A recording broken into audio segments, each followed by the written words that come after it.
قد جاءكم من الله نور وكتاب مبين.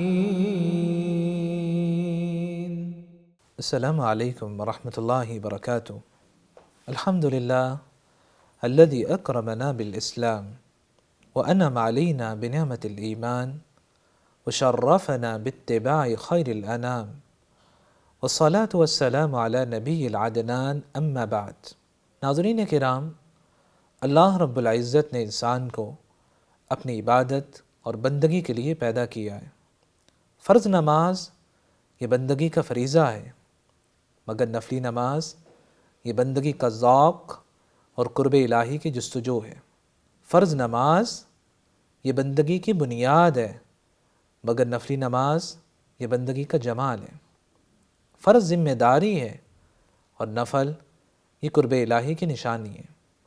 نفلی نماز یہ وہ عبادت ہے جو بندے کے ایمان کی گہرائی اور اللہ سے سچی محبت کو ظاہر کرتی ہے. یہی وجہ ہے کہ سلف صالحین نفلی نماز کا خاص اہتمام کیا کرتے تھے. نبی اکرم صلی اللہ علیہ وسلم نے امت کو نفلی نماز کی ترغیب دینے کے لیے 5 خوشخبریاں سنائی ہیں. پہلی خوشخبری، نفلی نماز یہ فرائض کی کمی پوری کرنے کا ذریعہ ہے. سیدنا ابو ہریرہ رضی اللہ تعالیٰ عنہ روایت کرتے ہیں، آپ صلی اللہ علیہ وسلم نے فرمایا، ان اول ما یحاسب به العبد یوم القیامہ من عملی صلاۃ. قیامت کے دن بندے کے اعمال میں سب سے پہلے جس عمل کا حساب لیا جائے گا وہ اس کی نماز ہے. فإن صلحت فقد افلح وانجح. اگر نماز حساب میں درست نکلی تو وہ انسان کامیاب و کامران ہو جائے گا. وإن فسدت فقد خاب وخسر. اگر نماز اس نے پڑھی نہ ہوئی وہ انسان ناکام ہوگا اور اس نے خسارہ اٹھایا.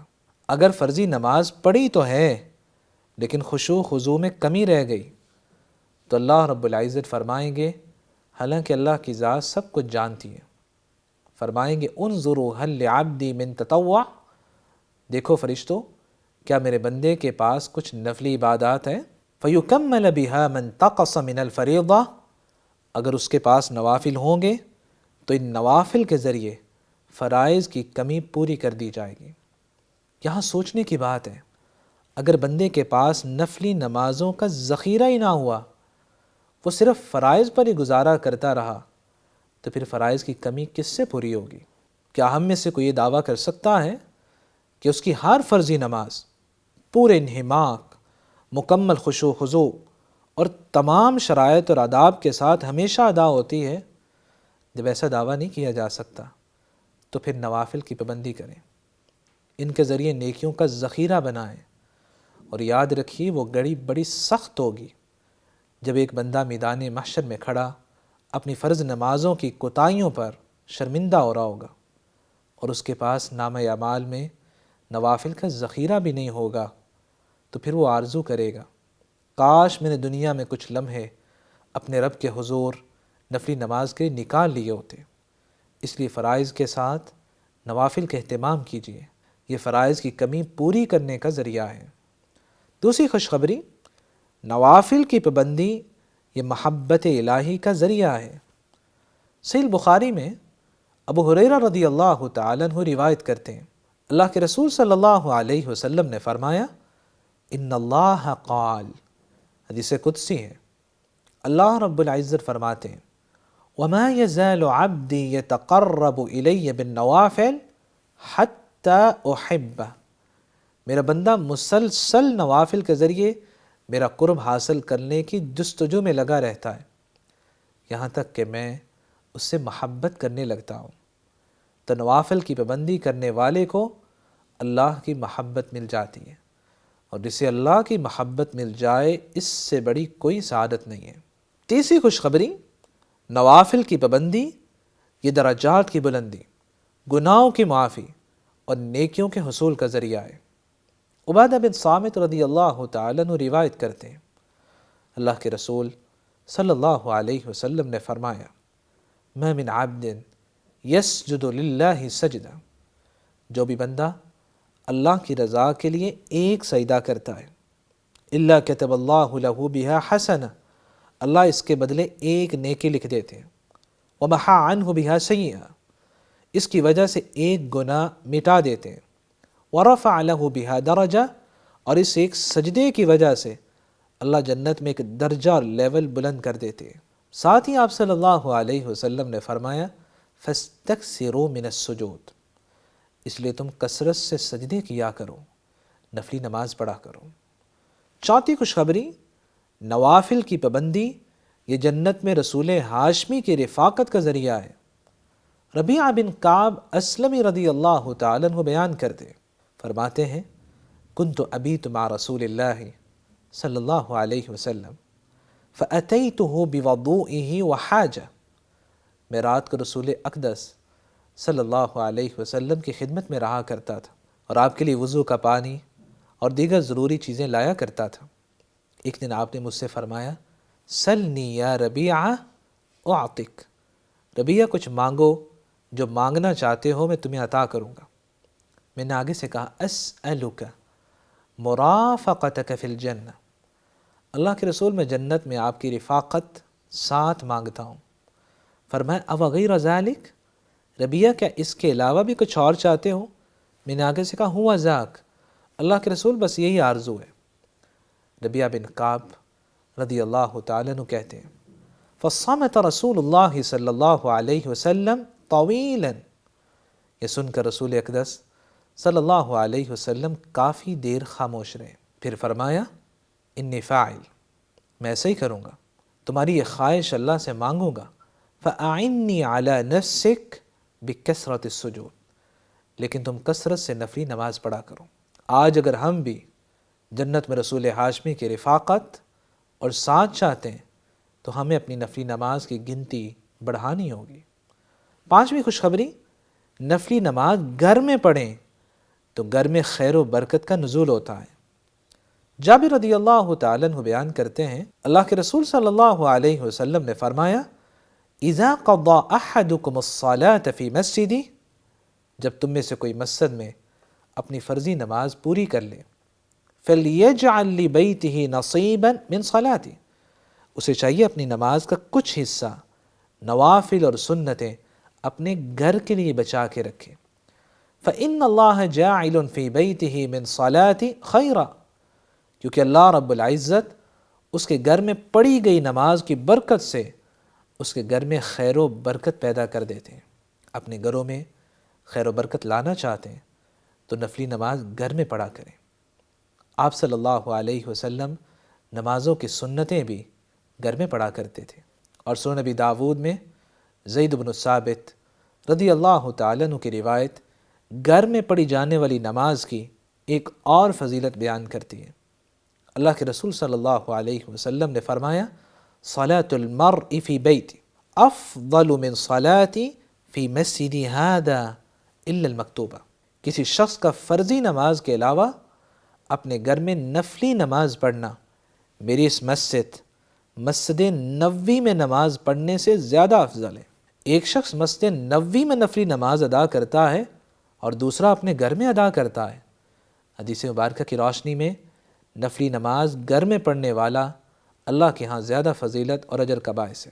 ناظرین کرام، اسی طرح نبی اکرم صلی اللہ علیہ وسلم نے امت کو نفلی نماز کی ترغیب دینے کے لیے مخصوص نوافل کی اہمیت اور اجر کو بیان کیا ہے۔ نمبر 1، نماز فجر سے پہلے 2 رکعتیں ادا کرنا، یہ سنت مؤکدہ میں بھی شامل ہے۔ صحیح مسلم میں سیدہ عائشہ رضی اللہ تعالی عنہ بیان کرتے ہیں نبی اکرم صلی اللہ علیہ وسلم نے فرمایا رکعت الفجر خیر من الدنیا وما فیہا، فجر کی 2 سنتیں دنیا اور جو کچھ اس میں ہے ان سب سے بہتر ہے۔ ایک طرف پوری دنیا کی نعمتیں ہو اور دوسری طرف یہ 2 سنتیں، یہ زیادہ بہتر ہیں، کیونکہ دنیا کی نعمتیں عارضی ہیں لیکن ان 2 سنتوں کا ثواب دائمی ہے۔ انہی 2 سنتوں کے بارے میں نبی اکرم صلی اللہ علیہ وسلم نے فرمایا صحیح مسلم میں لہما احب الی من الدنیا جمیعا، یہ 2 رکعتیں مجھے پوری دنیا کی تمام نعمتوں سے زیادہ محبوب ہے۔ آپ صلی اللہ علیہ وسلم فجر کی ان 2 سنتوں میں کون سی صورتیں پڑھا کرتے؟ صحیح مسلم میں سیدنا ابو ہریرہ رضی اللہ تعالیٰ عنہ بیان کرتے، اللہ کے رسول صلی اللہ علیہ وسلم قرأ فی رکعتی الفجر قل یا ایہا الکافرون وقل هو اللہ احد۔ اللہ کے رسول صلی اللہ علیہ وسلم فجر کی 2 سنتوں میں پہلی رکعت میں قل یا ایہا الکافرون پڑھتے اور دوسری رکعت میں قل هو اللہ احد پڑھتے۔ یہ 2 صورتیں کتنی فضیلت والی ہیں۔ صحیح الجامع میں عبداللہ ابن عمر رضی اللہ تعالیٰ عنہ بیان کرتے، آپ صلی اللہ علیہ وسلم نے فرمایا نعم السورتان، 2 صورتیں کتنی پیاری ہیں، قل هو اللہ احد تعدل ثلث القرآن، سورہ اخلاص 1/3 قرآن کے برابر ہے، وقل یا ایہا الکافرون تعدل ربع القرآن، اور سورہ کافرون 1/4 قرآن کے برابر ہے۔ گویا سورہ اخلاص کو 3 بار پڑھنے سے اور سورہ کافرون کو 4 بار پڑھنے سے مکمل قرآن کی تلاوت کا ثواب مل جاتا ہے۔ اب سوچئے گا، جو انسان فجر کی 2 سنتیں ان 2 عظیم صورتوں کے ساتھ پڑھتا ہے، ایک تو ایسا عمل کرتا ہے جو دنیا کی تمام نعمتوں اور خزانوں سے زیادہ قیمتی ہے، اور دوسرا حدیث کی روشنی میں وہ قرآن مجید کے 17.5 پارے پڑھنے کا ثواب حاصل کرتا ہے۔ نمبر 2، ظہر سے پہلے اور بعد میں 4 رکعات ادا کرنا۔ ام حبیبہ رضی اللہ تعالی عنہا بیان کرتی ہیں، اللہ کے رسول صلی اللہ علیہ وسلم نے فرمایا من حافظ علی 4 رکعات قبل الظہر و4 بعدها، جو شخص 4 رکعتیں نماز ظہر سے پہلے اور 4 ہی رکعتیں نماز ظہر کے بعد پابندی سے یہ 8 رکعتیں ادا کرتا رہتا ہے، حرمہ اللہ علی النار، اللہ رب العزت اس پر جہنم کی آگ کو حرام کر دیتے ہیں۔ ناظرین گرامی، صرف ظہر کی یہ 8 رکعات، 4 نماز ظہر سے پہلے اور 4 نماز ظہر کے بعد آپ کے اور جہنم کے درمیان دیوار بن سکتی ہیں۔ ان رکعتوں کی پابندی کیجیے اور جہنم سے آزادی کا پروانہ حاصل کیجیے۔ نمبر 3، عصر سے پہلے 4 رکعات ادا کرنا۔ صحیح الجامع میں عبداللہ بن عمر رضی اللہ تعالیٰ عنہ بیان کرتے ہیں، نبی اکرم صلی اللہ علیہ وسلم نے دعا دی، رحم اللہ امرأ صلی قبل العصر 4، اللہ اس شخص پر اپنی رحمت برسائے جس نے عصر کے فرضوں سے پہلے 4 رکعتیں ادا کی۔ وہ شخص کتنا خوش نصیب ہے جو رسول کریم کی دعا کا حقدار بن جاتا ہے، اور دعا بھی رحمت کی۔ وہ شخص پھر رحمت الہی سے کیسے محروم رہ سکتا ہے؟ اگر آپ بھی چاہتے ہیں کہ آپ کا شمار ان خوش نصیب لوگوں میں ہو جائے جن کے لیے نبی اکرم صلی اللہ علیہ وسلم نے خود دعا فرمائی ہے، تو عصر سے پہلے ان 4 رکعتوں کو اپنی زندگی کا حصہ بنائیے۔ نمبر 4، 12 رکعات کی پابندی کرنا، جنہیں سنت مؤکدہ کہا جاتا ہے۔ جامع ترمذی میں ام حبیبہ رضی اللہ تعالی عنہا بیان کرتی ہیں، اللہ کے رسول صلی اللہ علیہ وسلم نے فرمایا من صلی 12 رکعہ فی یوم ولیلہ بنی لہ بہن بیت فی الجنہ، جو شخص دن اور رات میں 12 رکعات سنت مؤکدہ پڑھتا ہے، ان رکعات کی وجہ سے اس کے لیے جنت میں ایک گھر بنا دیا جاتا ہے۔ وہ 12 رکعات کون سی ہیں؟ 4 قبل الظہر، نماز ظہر سے پہلے 4 رکعات، ورکعتین بعدها، اور 2 رکعتیں نماز ظہر کے بعد عطا کرتا ہے، ورکعتین بعد المغرب، 2 رکعتیں نماز مغرب کے بعد پڑھتا ہے، ورکعتین بعد العشاء، اور 2 ہی رکعتیں نماز عشاء کے بعد ادا کرتا ہے، ورکعتین قبل صلاة الفجر، اور 2 ہی رکعتیں نماز فجر سے پہلے ادا کرتا ہے۔ اللہ رب العزت ان 12 رکعات کو ادا کرنے والے کے لیے جنت میں گھر بنا دیتے ہیں۔ ناظرین گرامی، اس حدیث مبارکہ کو بیان کرنے والی سیدہ ام المؤمنین ام حبیبہ رضی اللہ تعالی عنہا ہے۔ یہ حدیث بیان کرنے کے بعد وہ فرماتی ہیں فَمَا تَرَقْتُهُنَّ مُنْذُ سَمِعْتُهُنَّ من رسول اللہ صلی اللہ علیہ وسلم، جب سے میں نے یہ فضیلت رسول اکرم صلی اللہ علیہ وسلم سے سنی ہے، میں نے کبھی بھی ان 12 رکعات کو نہیں چھوڑا۔ سیدہ ام حبیبہ رضی اللہ تعالی عنہا سے یہ حدیث مبارکہ سننے والے عنبسہ بن ابی سفیان ہیں، وہ بھی کیا کہتے ہیں؟ فما ترکتہن منذ سمعتہن من ام حبیبہ، جب سے میں نے یہ حدیث سیدہ ام حبیبہ سے سنی ہے، میں نے بھی زندگی میں کبھی بھی ان 12 رکعات کو نہیں چھوڑا۔ عنبسہ بن ابی سفیان سے یہ حدیث سننے والے عمر بن اوس رحمۃ اللہ علیہ، وہ بھی کیا کہتے ہیں؟ ما ترکتہن منذ سمعتہن من عنبسہ، جب سے میں نے یہ حدیث عنبسہ بن ابی سفیان سے سنی ہے، میں نے زندگی میں کبھی بھی ان 12 رکعات کو نہیں چھوڑا۔ عمر بن اوس رحمۃ اللہ علیہ سے حدیث سننے والے نعمان بن سالم رحمۃ اللہ علیہ، وہ بھی کیا کہتے ہیں؟ ما ترکتہن منذ سمعتہن من عمرو بن اوس، جب سے میں نے عمر بن اوس سے یہ حدیث مبارکہ سنی ہے، میں نے زندگی میں ان 12 رکعات کو نہیں چھوڑا۔ یہ کتنی عظیم زنجیر اور سلسلہ ہے کہ جہاں ہر سننے والا ایک ہی بات کہتا ہے، فما ترکتہن، پھر میں نے ان رکعتوں کو کبھی نہیں چھوڑا۔ کاش ہم بھی اس مبارک کڑی کا حصہ بن جائیں، حدیث نبویہ کو سن لیا ہے، اب زندگی بھر ان 12 رکعات کو کبھی نہ چھوڑیں، ہم بھی کہہ سکیں فما ترکتہن منذ سمعتہن، جب سے میں نے یہ حدیث نبویہ سنی ہے، میں نے کبھی بھی ان 12 رکعات کو نہیں چھوڑا۔ اور جامع ترمذی میں سیدہ عائشہ رضی اللہ تعالی عنہا کی حدیث وضاحت بھی کرتی ہے کہ آپ صلی اللہ علیہ وسلم نے فرمایا من سابر علی 12 رکعہ من السنہ بن اللہ لہ بیتا فی الجنہ، جو شخص 12 رکعات سنت مؤکدہ پہ ہمیشگی کرتا ہے، انہیں پڑھتا رہتا ہے، اس کے لیے اللہ رب العزت جنت میں گھر بنا دیتے ہیں۔ اللہ رب العزت ہمیں ان پر ہمیشگی کرنے کی توفیق عطا فرمائے۔ نمبر 5، تحیۃ الوضو کی 2 رکعتیں ادا کرنا۔ جب بھی وضو کرنا، بعد میں 2 رکعت ادا کر لینا، جنہیں تحیۃ الوضو کہا جاتا ہے۔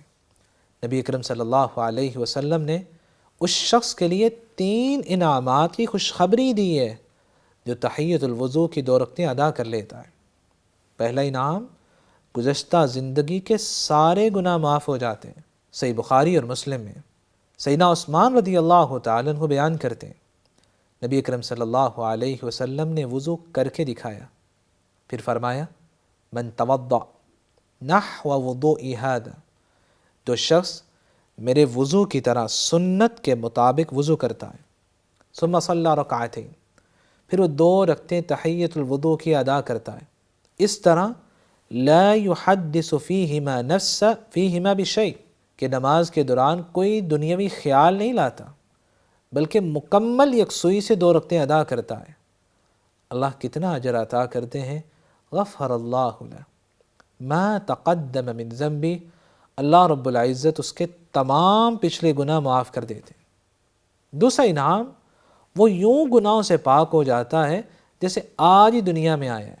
صحیح ترغیب و ترہیب میں عقبہ بن عامر رضی اللہ تعالیٰ عنہ روایت کرتے ہیں، نبی اکرم صلی اللہ علیہ وسلم نے فرمایا ما من مسلم یتوضأ فیسبغ الوضوء، جو بھی مسلمان بہترین طریقے سے کامل وضو کرتا ہے، ثم یقوم فی صلاۃ، پھر وہ نماز کے لیے کھڑا ہوتا ہے، فیعلم ما یقول، مکمل یکسوئی و توجہ کے ساتھ اپنے رب سے مناجات اور دعائیں کرتا ہے، الا انتفل کیوم ولدتہ امہ من الخطایا، وہ گناہوں سے اس طرح پاک صاف ہو جاتا ہے جیسے اس کی والدہ نے اسے آج ہی جنم دیا ہو، لیس علیہ ذنب، اس پر کسی گناہ کا بوجھ نہیں رہتا۔ تیسرا انعام، تحیۃ الوضو کی 2 رکعتیں پڑھنے والے پر جنت واجب ہو جاتی ہے۔ صحیح مسلم میں عقبہ بن عامر الجہنی رضی اللہ تعالیٰ عنہ روایت کرتے ہیں، آپ صلی اللہ علیہ وسلم نے فرمایا ما من مسلم یتوضأ فیحسن وضوءہ، جو بھی مسلمان بہترین طریقے سے کامل وضو کرتا ہے، ثم یقوم فیصلی رکعتین مقبل علیہما بقلبہ ووجہہ، پھر وہ مصلی پہ کھڑا ہوتا ہے اور اپنے پورے وجود سے یکسوئی کے ساتھ 2 رکعتیں ادا کرتا ہے. الا وجبت له الجنہ، اس پر جنت واجب ہو جاتی ہے. صرف 2 رکعات اور اتنے بڑے انعامات. لیکن یاد رکھیے گا، نبی اکرم صلی اللہ علیہ وسلم نے 2 شرطیں بیان کی ہیں. پہلی شرط، من توضأ فاحسن وضوءا، جو بہترین طریقے سے مکمل وضو کرتا ہے، اعضائے وضو کو مکمل دھوتا ہے. من توضأ نحو وضوء هذا، جو شخص میرے وضو کی طرح سنت کے مطابق وضو کرتا ہے. دوسری شرط، لا يحدث فیہما نفسہ فیہما بشیء، وہ ان 2 رکعتوں کے دوران اپنے دل میں کوئی دنیاوی خیال نہیں لاتا. فیعلم ما یقول، اسے مکمل شعور ہوتا ہے کہ وہ اپنے رب سے کیا کہہ رہا ہے. یقبل بقلبہ ووجہہ علیہما، وہ اپنے دل اور پورے وجود کے ساتھ اللہ کی طرف متوجہ ہوتا ہے. یحسن فیہما الذکر والخشوع، ان 2 رکعتوں میں ذکر اور خشوع خضوع کا حق بہترین طریقے سے ادا کرتا ہے. جو ان 2 شرائط کے ساتھ تحیۃ الوضو کی 2 رکعت ادا کرتا ہے، اللہ رب العزت اس کی گزشتہ زندگی کے سارے گناہ معاف فرما دیتے ہیں. وہ یوں گناہوں سے پاک ہو جاتا ہے جیسے آج ہی دنیا میں آیا ہے، اور اس پر جنت واجب ہو جاتی ہے. میری اللہ رب العزت سے دعا ہے، الہ العالمین ہماری نمازوں کو ہماری آنکھوں کی ٹھنڈک بنا دے، ہمارے دل کا سکون بنا دے، اور قیامت کے دن ہمارے لیے ذریعہ نجات بنا دے. رب کریم ہمیں فرائض کے ساتھ نوافل اور سنتوں کا بھی پابند بنا دے، ہمیں نفلی نماز کی لذت عطا فرما دے. الہی ہمیں اپنے محبوب بندوں میں شامل فرما دے، ہر اس عمل کو کرنے کی توفیق دے دے جو تیری محبت کے قریب لے جائے، اور ہر اس گناہ سے محفوظ فرما دے جو تیری محبت سے دور کر دے. اقول ما تسمعون واستغفر اللہ لی ولکم ولسائر المسلمین من كل ذنب فاستغفروه انه هو الغفور الرحیم. يا أهل الكتاب قد جاءكم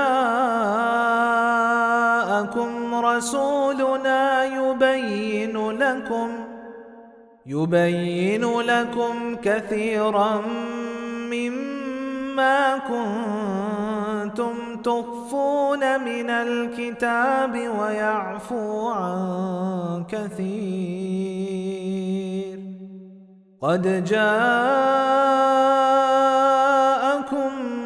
من الله نور وكتاب